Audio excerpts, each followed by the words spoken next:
Bismillahirrahmanirrahim. Lazat sungguh rasa suasa dimakan bersama buahku ini. Kalau tidak kerana pidato, takkan saya berada di sini. Datang bahtera dari Medan, singgah sebentar di laluan gerai. Salam satu Malaysia saya hulurkan kepada warga Dewan Pembuka Tirai. Assalamualaikum warahmatullahi wabarakatuh dan salam perpaduan kepada semua. Alhamdulillah, pada hari ini saya diberi peluang bagi mewakili KUISAS dalam pertandingan pidato peringkat IPT Negeri Pahang. Yang Mulia Tuan Peneraju Majlis Barisan Para Hakim yang sentiasa berada di paksi kebenaran, penjaga masa yang begitu peka dengan edaran jam, para pesyarah KUISAS serta hadirin hadirat yang dikasihi oleh Allah Subhanahu Wa Taala sekalian. Arena pada hari ini saya lakari dengan sebuah pidato agama yang berpaksikan tajuk keredaan Allah terletak pada keredaan kedua ibu bapa. Hadirin hadirat sekalian, sebelum itu izinkan saya memberi takrifan apakah itu redha. Menurut Kamus Dewan edisi keempat, redha boleh ditakrifkan sebagai bersedia dengan ikhlas hati untuk membuat sesuatu ataupun merelai. Malahan ada juga disebut jalan yang diredai oleh Allah Subhanahu Wa Taala itu jalan Islam yang akan mententeramkan hidup. Tuntasnya, tajuk pidato saya pada hari ini bakal membuka mata kita semua betapa pentingnya mendapatkan redha ibu bapa bagi mendapatkan redha Allah Subhanahu Wa Taala juga. Saudara-saudari yang dihormati sekalian, saya mulakan pidato saya dengan indikator bahawa pentingnya anak-anak untuk mendapatkan redha ibu bapa. Sebelum saya menelusuri dengan lebih jauh lagi, saya sertakan dahulu dengan dalil ayat Al-Quran yang berkaitan dengan tajuk saya pada hari ini. Daripada surah Al-Isra ayat 23 yang bermaksud, dan Tuhanmu telah memberikan supaya kamu jangan menyembah selain Dia dan hendaklah kamu berbuat baik kepada ibu bapa dengan sebaik-baiknya. Jika salah seorang di antara kedua-duanya sudah berumur dalam pemeliharaanmu, maka sesekali janganlah kamu mengatakan kepada keduanya perkataan dan janganlah kamu membentak mereka dan ucapkanlah kepada mereka perkataan yang mulia. Daripada surah Al-Isra ayat 23. Hadirin sekalian, yang pertama, ibu bapa merupakan individu yang dijadikan oleh Allah Subhanahu Wa Taala sebagai penyebab kewujudan setiap manusia di dunia ini. Mereka telah menabur banyak kebaikan dan bakti tidak terhitung kepada anak-anak, termasuk mendidik dan membesarkan kita hingga dewasa. Ibu bapa sanggup bersusah payah mengorbankan diri sendiri demi kebaikan anak-anak mereka. Oleh sebab itu, Allah Subhanahu Wa Taala memerintahkan kepada setiap hambanya agar wajib berbuat baik terhadap kedua ibu bapa. Selain itu, hadirin sekalian, amalan mengasihi Allah Subhanahu Wa Taala adalah mengasihi ibu bapa seseorang. Secara visual, kami telah merasakan dan akan terus merasakan betapa pentingnya ibu bapa dalam kehidupan ini. Selain sangat ikhlas dan ikhlas, kedua-duanya juga komited dalam memberikan perkhidmatan ini kepada kami sebagai anak. Sukar untuk membayangkan bahawa ada cinta yang tulus kepada Allah Subhanahu Wa Taala tanpa kasih sayang yang tulus daripada kedua ibu bapa. Melainkan kebaikan kedua ibu bapa adalah salah satu perbuatan khas yang mesti dilakukan oleh semua orang. Hadirin sekalian, seterusnya melakukan kebaikan kepada ibu bapa diingatkan berkali-kali dalam Al-Quran, antaranya ialah dalam surah Al-Isra yang saya bacakan sebentar tadi. Sedangkan Rasulullah SAW bersabda, "Radallahu fi radha walidain."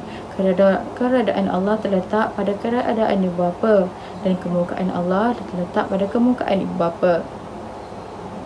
Dalam hadis tersebut, baginda menyatakan jika ibu bapa atau salah seorang daripada mereka murka terhadap anaknya, itu bermakna Allah juga murka terhadap anak itu. Selain daripada melayani ibu bapa dengan baik, seseorang itu juga wajib mentaati perintah kedua-duanya. Hal ini sebagaimana yang ditegaskan oleh Rasulullah SAW melalui pesanan baginda kepada Abu Al-Darda radhiyallahu anhu. Sabda baginda SAW, "Dan taatilah kedua ibu bapamu meskipun mereka memerintahkan kamu agar keluar dari duniamu, maka keluarlah demi mereka berdua." Riwayat Ibnu Majah. Hadirin yang dikasihi sekalian, dalam perkembangan masyarakat kita kini terdapat kecenderungan menghormati anak-anak terhadap kedua ibu bapa menjadi semakin kritikal atau semakin bermasalah.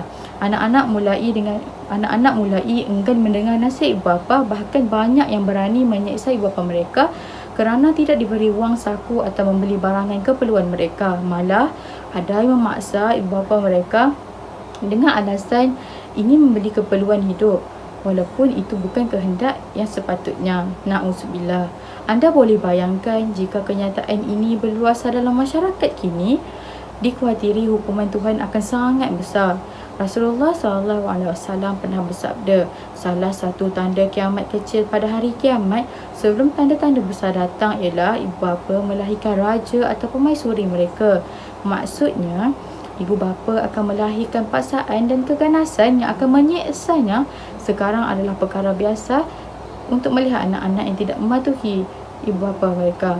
Terdapat pelbagai bentuk, iaitu secara langsung dan juga tidak langsung, dengan membiarkan ibu bapa mereka ditinggalkan di tempat lain. Jadi sebagai anak, kita haruslah taat dan mendengar semua perintah ibu bapa kita. Redha Allah terletak pada keredaan kedua ibu bapa. Hadirin sekalian, berkaitan dengan apa yang saya dedikasikan sebentar tadi, saya sertakan juga dengan sebuah kisah seorang sahabat Nabi yang bernama Uwais Al-Qarni. Di Yaman tinggallah seorang pemuda bernama Uwais Al-Qarni yang berpenyakit sopak. Kerana penyakit itu tubuhnya menjadi belang-belang. Walaupun cacat, tapi ia adalah pemuda yang taat kepada ibunya, seorang perempuan tua yang lumpuh. Uwais sentiasa merawat dan memenuhi semua permintaan ibunya. Hanya satu permintaan sahaja yang sulit untuk dilakukannya. Kata ibunya, "Anakku, ibu tidak mungkin lama lagi bersamamu. Ikhtiarkan ibu agar dapat mengerjakan haji," pinta ibu Uwais. Uwais termenung. Perjalanan ke Mekah sangatlah jauh, melewati padang tandus yang panas. Orang-orang biasanya menggunakan unta dan membawa banyak bekalan.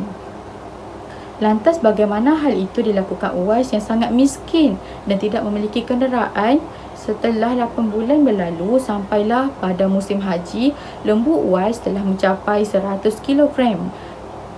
Begitu juga otot Uwais yang makin kuat. Ia menjadi bertenaga untuk mengangkat barang. Tahukah sekarang mengapa Uwais menggendong lembu yang berat itu? Ternyata ia sedang latihan untuk menggendong ibunya. Uwais menggendong ibunya berjalan kaki dari Yaman ke Mekah. Subhanallah, alangkah besarnya cinta Uwais pada ibunya. Ia rela menempuh perjalanan yang jauh dan sulit demi memenuhi keinginan ibunya. Uwais berjalan tegak menggendong ibunya wukuf di Kaabah. Ibunya terharu dengan bercucuran air mata apabila melihat Baitullah di hadapan Kaabah. Ibu dan anak itu berdoa, "Ya Allah, ampuni semua dosa ibu," kata Uwais. "Bagaimana dengan dosamu?" tanya ibu kepada Uwais. "Ya Allah, ampuni semua dosa ibu," kata Uwais. "Bagaimana pula dengan dosamu?" tanya sang ibu keheranan lagi. Uwais menjawab, dengan terampunnya dosa ibu, maka ibu akan masuk syurga. Cukuplah redha dari ibu yang akan membawaku ke syurga kelak. Itulah keinginan Uwais yang tulus dan penuh dengan cinta. Allah Subhanahu Wa Taala pun memberikan kurnia untuknya. Uwais seketika itu juga sembuh dari penyakit sopaknya, hanya tertinggal bulatan putih di tengkuknya. Tahukah anda mengapa hikmah dari bulatan yang disisakan yang ada di tengkuk Uwais? Itu tanda untuk Umar bin Khattab dan Ali bin Abi Talib, dua sahabat Rasulullah SAW, untuk mengenali Uwais. Beliau berdua sengaja mencari di sekitar Kaabah kerana Rasulullah SAW berpesan, "Di zaman kamu nanti akan ada seorang manusia yang doanya sangat makbul. Kalian berdua pergilah cari dia. Dia akan datang dari arah Yaman. Dibesarkan di Yaman. Sesungguhnya Allah Subhanahu Wa Taala mengharamkan atas kamu derhaka pada ibu dan menolak kewajipan dan meminta yang bukan haknya, dan membunuh anak hidup-hidup, dan Allah membenci padamu banyak bicara dan banyak bertanya, demikian pula memboroskan harta, menghamburkan kekayaan." Hadis riwayat Bukhari dan Muslim. Jadi hadirin sekalian, itulah sedikit kisah tentang seorang sahabat Nabi dan betapa jelasnya bahawa keredaan Allah terletak pada keredaan kedua ibu bapa.